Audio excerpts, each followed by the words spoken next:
আসসালামু আলাইকুম, সবাইকে স্বাগতম। প্রিয় শিক্ষার্থী বন্ধুরা, আজকে আমি হিসাব বিজ্ঞান দ্বিতীয় পত্রের এই যে শেয়ার ইস্যু সংক্রান্ত ঢাকা বোর্ড 2023 সালে যে সৃজনশীল প্রশ্নটি এসেছিল, ওই প্রশ্নটির সঠিক সমাধানের জন্য তোমাদের সাথে আছি আমি মোহাম্মদ সিরাজুল ইসলাম। চলো শুরু করা যাক। প্রথমে প্রশ্নটা দেখে নিই। প্রশ্নে কি বলা আছে যে এইখানে আমি উদ্দীপকটা উপস্থাপন করলাম, একটু বড় করে উপস্থাপন করেছি যাতে শিক্ষার্থীরা ভালো মতো বুঝতে পারে। তো এইখানে সুরমা কোম্পানি লিমিটেড প্রতিটি 10 টাকা মূল্যের 80,000 শেয়ারে বিভক্ত 8 লক্ষ টাকা অনুমোদিত মূলধন। এই অনুমোদিত মূলধন নিয়ে আপাতত কিছু করা লাগবে না আমাদের।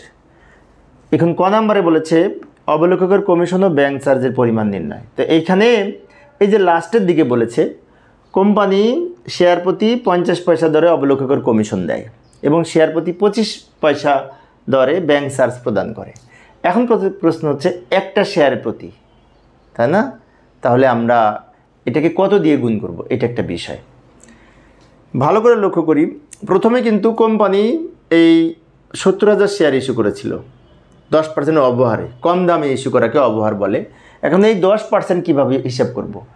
10 টাকার 10% 1 টাকা অবহারে, অর্থাৎ 10 টাকা থেকে 1 টাকা বাদ দিয়ে 9 টাকা দরে শেয়ার বিক্রি করেছে, তাকে বলা হয় 10% অবহার। 10 টাকা শেয়ার যখন 9 টাকায় বিক্রি করে, 1 টাকা কমে। 1 টাকা কেন কম? ওই যে 10 টাকার 10% 1 টাকা, তাহলে 9 টাকা দরে শেয়ার বিক্রি করেছে। এই 9 টাকা হচ্ছে শেয়ারের আদায়কৃত মূল্য হবে, মানে আবেদনের যখন করবে তখন 9 টাকা করে দিবে। 60,000 শেয়ারের আবেদনপত্র পাওয়া গেল, যথারীতি বিলি করা হলো। তো আমরা ক নাম্বারের উত্তর আগে লিখি।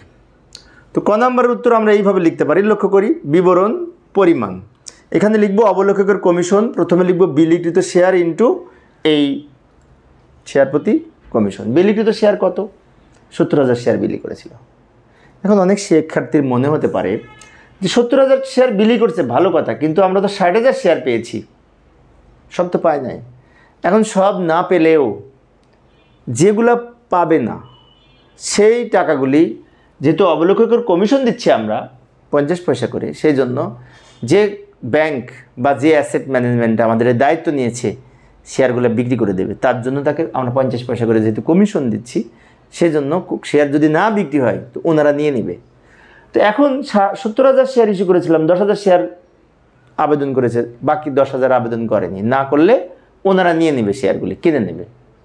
এটাকে বলা হয় এই বিশেষ করে, তাই সম্পূর্ণ শেয়ারই বিলিকৃত হবে। 70,000 শেয়ার ইন্টু প্রথমে 50 দিয়ে গুণ করব, যেটি হবে এই অবলোককের কমিশন, হবে 35,000 টাকা। এটা গুণ করলে আবার ব্যাংক চার্জ অনুরূপ নির্ণয় করব, এই বিলিকৃত শেয়ার ইন্টু ব্যাংক চার্জ। বিলিকৃত শেয়ার 70,000 ইন্টু ব্যাংক চার্জ, তাহলে এইটা এখানে নির্ণয় করব। আমরা আলাদা আলাদা নির্ণয় করে ডাবল দাগ দিয়ে দিলাম। এইটা হচ্ছে ক নাম্বারের উত্তর। আমি আবারও বলছি, লক্ষ্য করি, এই যে 0.50 দিয়ে 70কে গুণ করে এটা পেয়েছি, 0.2525 দিয়ে আবার এই 70,000কে গুণ করে এটা পেয়েছি। এখানে 60,000 আসবে না। কেন 60,000 আসবে না? যেহেতু অবলোককের কমিশন আছে, যাহাই ইস্যুকৃত তাহাই বিলিকৃত এবং তাহাই আদায়কৃত হবে। এখানে অবলোককের কমিশনটা না থাকলে তখন এই ছিল আমাদের ক নাম্বারের উত্তর। খ নাম্বারের জন্য আবার উদ্দীপকে ফিরে যাব। উদ্দীপকে খ নাম্বারে বলেছিল প্রয়োজনীয় জাবেদা দাখিলা দেখাও, জাবেদা ছক অঙ্কন করব। এই যে আমি এখানে জাবেদা ছক অঙ্কন করলাম। তো জাবেদা করার সম্পর্কে একটি বিষয় বলি, আমি শিক্ষার্থীদের একটু বড় করে দেখানোর জন্য এখানে যদি 4টা জাবেদা হয় তখন 4 বার করে দেখাবো, তাহলে তোমাদের বুঝতে সুবিধা হবে। কারণ আমি যদি সব জাবেদাগুলি একসাথে করতে চাই তাহলে উপরে আমি প্রশ্নও রাখতে পারবো না, জাবেদাও করতে পারবো না, সমস্যা হবে। সেজন্য আমি যেহেতু উদ্দীপকের কিছু অংশ এখানে আনবো, এটা বুঝে বুঝে এই জাবেদাটা করব। আবার পরে জাবেদাটা করার সময় ওইটা বুঝে বুঝে পরের জাবেদাটা করব। সেজন্য আমি একটু বড় করে দেখানোর জন্য একটা জাবেদা করব। যেমন প্রথমে আমরা কি করব, শেয়ারের টাকা ব্যাংকে জমা হবে, আবেদনের টাকা ব্যাংকে জমা হবে। তো ব্যাংকে জমা হলে ব্যাংক জমা বৃদ্ধি পাবে, তাই ব্যাংক হিসাব ডেবিট হবে। আর কিসের টাকা জমা হচ্ছে? শেয়ার আবেদনের টাকা, তাই শেয়ার আবেদন হিসাব ক্রেডিট হবে। এখন টাকা কিভাবে লিখব? টাকা লিখব যতটি শেয়ার আবেদনপত্র পাচ্ছে তাকে আবেদনের টাকা দিয়ে গুণ করে। এখন আবেদনের টাকা কত হবে? শেয়ারের দাম ছিল 10 টাকা, 10 টাকা থেকে 10% বাদ দিয়ে হবে 9 টাকা। তাহলে 9 দিয়ে 60,000কে গুণ করে যে টাকাটা হয় সেটা হবে। তাই আমরা এখানে এই টাকাটা লিখব, 9 দিয়ে 60,000কে গুণ করে। ব্যাখ্যায় লিখব প্রতিটি 9 টাকার দরে 60,000, 6 নাম 54, 5,40,000 টাকা হয়েছে। আমি আবারও বলছি, ব্যাংক হিসাব ডেবিট, শেয়ার আবেদন ক্রেডিট। এইখানে টাকা লিখব যতটি আবেদনপত্র পাওয়া যাবে তাকে আবেদনের টাকা দিয়ে গুণ করে শেয়ার প্রতি। যেমন 60,000 শেয়ারের আবেদনপত্র পাওয়া যাচ্ছে, তাকে শেয়ার প্রতি আবেদন মূল্য কিন্তু ছিল 9 টাকা। কেন 9 টাকা? ওই তো 10% অবহার মানে কি 1 টাকা বাদ যাবে, তাই 9 দিয়ে গুণ করেছি। এটা প্রথম জাবেদা।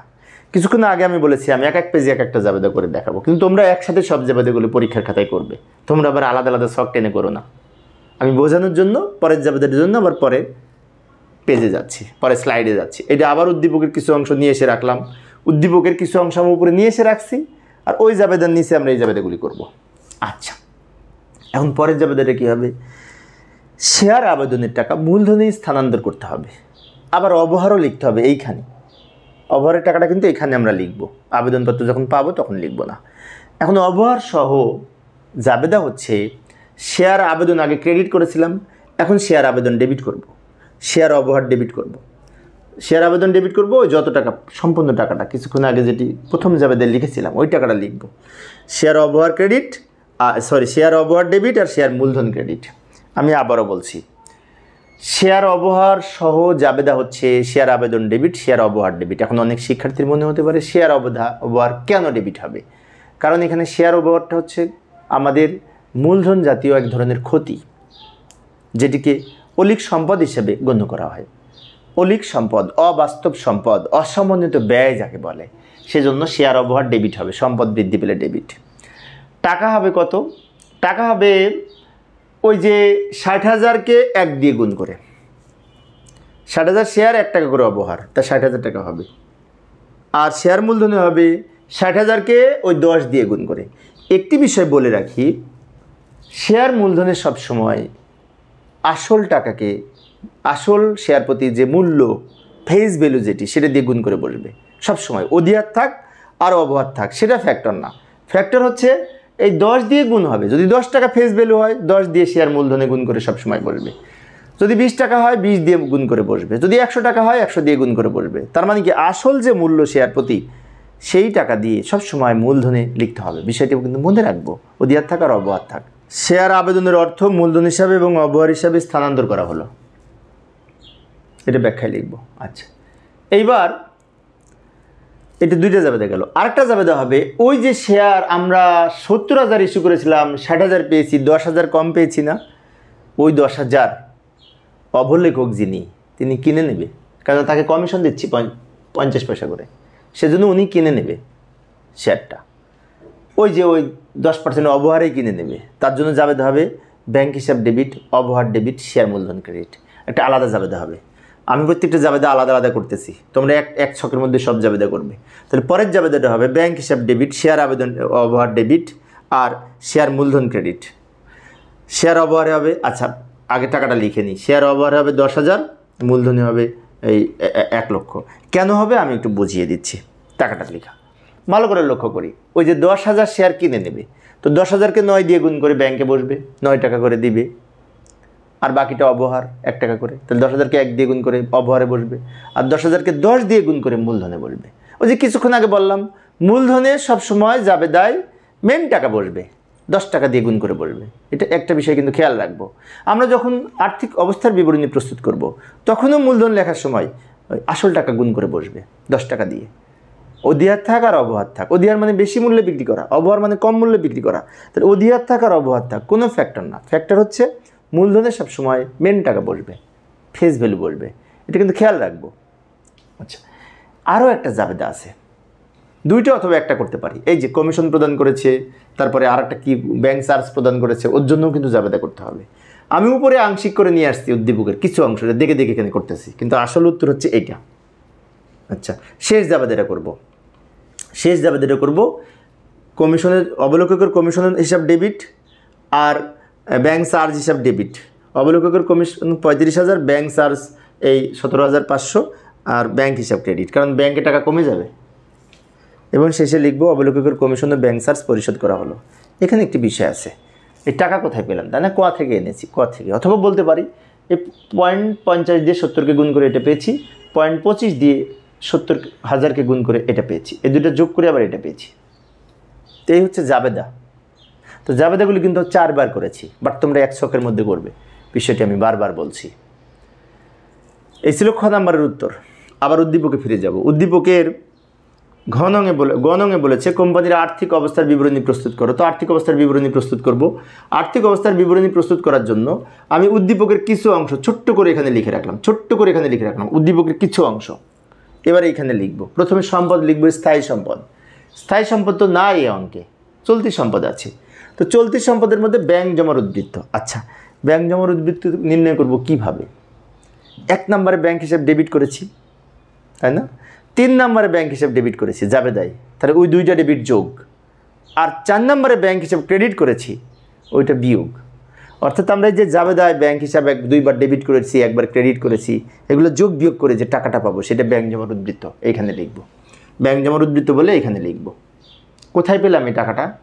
ওই যে আমি জাবেদা করার সময় 2বার ব্যাংক হিসাব ডেবিট করেছি, লাস্টের জাবেদায় ব্যাংক হিসাব ক্রেডিট করেছি, ওগুলো যোগ বিয়োগ করে, ডেবিট 2টা যোগ, ক্রেডিট 1টা বিয়োগ। এর নিচে লিখব অলিক সম্পদ বা অসম্বন্ধিত ব্যয় বা অবাস্তব সম্পদ, যাই লিখে না কেন। তো এই অঙ্কে অলিক সম্পদ 3টা আছে। একটা হচ্ছে শেয়ার অবহার, আরেকটি আছে ব্যাংক ওই যে অবলেখকের কমিশন, আরেকটি হচ্ছে ব্যাংক চার্জ। অনেক শিক্ষার্থীর মনে হতে পারে ব্যাংক চার্জ কেন সম্পদ হবে? শেয়ার ইস্যুর অঙ্ক করার ক্ষেত্রে এই যে শেয়ার বিক্রি করতে যে ব্যাংক চার্জটা হয়, এটা এককালীন ব্যয়, দীর্ঘকালীন ব্যয়।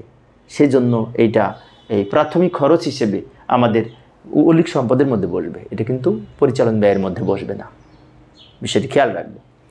এগুলো যোগ করে অবলেখকের কমিশন সব যোগ করে এখানে লিখলাম। এখন এই টাকাগুলি কোথায় পেলাম? সব জাবেদার মধ্যে আছে। এবার এইটার এইটা যোগ করে নিচে লিখবো, ডাবল দাগ দিব। এটা হচ্ছে মোট সম্পদ পাশ হলো। আর্থিক অবস্থার বিবরণীর দায় পাশে আরেকটা আছে, সেটা হচ্ছে দায় ও মালিকানা সত্ত্ব। তো এই অঙ্কে তো দায় নাই, মালিকানা সত্ত্ব আছে, যাকে বলে শেয়ার মালিকানা সত্ত্ব। প্রথমে লিখবো অনুমোদিত মূলধন। এই যে অনুমোদিত মূলধন, এইবার কিন্তু আমাদের অনুমোদিত মূলধনটা এখান থেকে দেখে লিখতে হবে। অনুমোদিত মূলধন প্রশ্ন দেওয়া ছিল, কিন্তু প্রথমেই দেওয়া ছিল প্রশ্নে। এখানে আমি আংশিক এনেছি উদ্দীপকের, প্রথমেই কিন্তু অনুমোদিত মূলধন দেওয়া ছিল, সেটা লিখব। প্রতিটি 10 টাকা দরে 80,000 শেয়ার, এটা প্রথম প্রশ্নে দেওয়া ছিল। এটা গুণ করে প্রথম ঘরে লিখলেও হবে, শেষের ঘরেও লিখলেও হবে, কিন্তু ডাবল দাগ দিয়ে দেবো যে ঘরে লিখি, এখানে ডাবল দাগ হবে, মানে এটা এখানে ফিনিশ। অনুমোদিত মূলধন কোথাও যোগ বিয়োগ হয় না। এরপরে লিখব ইস্যুকৃত, বিলিকৃত, আদায়কৃত। এখানে কিন্তু আমরা 70,000 শেয়ারই ইস্যু করেছিলাম এবং 70,000 শেয়ারই বিক্রি হয়ে গেছে, কারণ 60,000 বিক্রি করেছি আমরা নর্মালি, আবার 10,000 কিন্তু ওই অবলেখক কিনে নিয়েছে। তার কারণ 70,000ই আমাদের ইস্যুকৃত, 70,000ই বিলিকৃত, 70,000ই আদায়কৃত। সেজন্য একবারে লিখেছি ইস্যুকৃত, বিলিকৃত ও আদায়কৃত প্রতিটি 10 টাকা দরে 70,000 শেয়ার। ওই যে মূলধন লেখার সময় আবার সেই কথাটা রিপিট করতেছি। মূলধন যেখানে লিখব, আদায়কৃত মূলধন হোক, ইস্যুকৃত মূলধন হোক, বিলিকৃত মূলধন হোক, অনুমোদিত মূলধন হোক, সব ক্ষেত্রে শেয়ারের আসল মূল্য, শেয়ারের ফেস ভ্যালু আমরা গুণ করব। যেমন 10 টাকা শেয়ারের আসল মূল্য 10 দিয়ে গুণ করব, অধিহার থাক আর অবহার থাক সেটা ফ্যাক্টর না, আসল মূল্যই মূলধনে যাবে। সেজন্য 10 গুণ 70,000 সম্ভবত 7 লাখ হবে, 7 লাখ এখানে লিখে দিব। এবার এই টাকাটা নিচে লিখে ডাবল দাগ দিব। এইটাকে কিন্তু মিলে যাবে, আর্থিক অবস্থার বিবরণী 2 দিক মিলে যায়, তাই না? তো এইভাবে আমরা এই আর্থিক অবস্থার বিবরণী প্রস্তুত করতে পারি। তো প্রিয় শিক্ষার্থী বন্ধুরা, আজান দিচ্ছে, তোমরা হয়তো শুনতে পাচ্ছ, সেজন্য আমি একটু দ্রুত শেষ করার চেষ্টা করছি। ধন্যবাদ সবাইকে।